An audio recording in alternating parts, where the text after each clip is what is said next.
tarde a todos. Pauta da 20ª sessão extraordinária do exercício de 2016, 28 de setembro.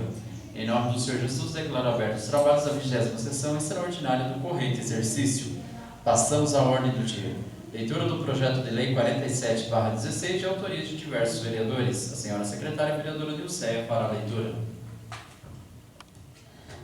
Projeto de lei 47/16 dispõe sobre a fixação dos subsídios do prefeito e do vice-prefeito do município de Nova Campina para a legislatura de 2017 a 2020 e das outras providências. Autoria de diversos vereadores. Está em primeira discussão, está em primeira votação. Os vereadores que forem favoráveis permaneçam como estão. Aprovado. Leitura do projeto de lei número 48/16, de autoria de diversos vereadores. A senhora secretária vereadora Dilceia para a leitura.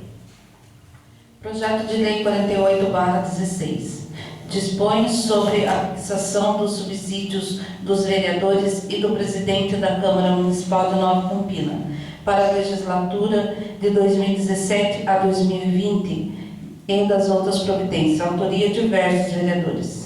Está em primeira discussão, está em primeira votação. Os vereadores que forem favoráveis permaneçam como estão.